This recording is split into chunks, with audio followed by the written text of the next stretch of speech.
الله. عندنا فصل في الدستور يضمن لنا حق الضمير وحريه المعتقد وكذا.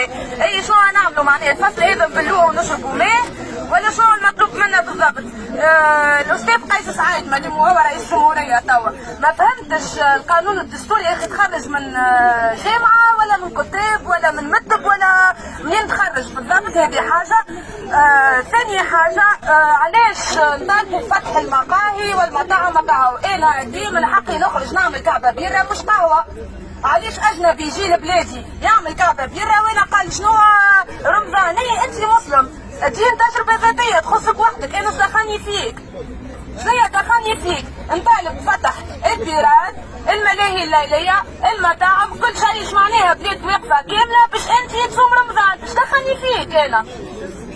شنو اللي دخلني فيك انا؟ هذه حاجه. واللي اللي قاعده تصير احنا موجودين باش نكونوا حاضرين كيما الاربعه اللي تعديوا على محكمه اللحيه في منوبه خرجوا بعدم الدعوه. كان جينا احنا ماناش موجودين لو تعديوا بشهرين كيما اللي سبقوه. شنو معناها باش نقعدوا نلعبوا فار وقطوس ولا كيفاش معناها؟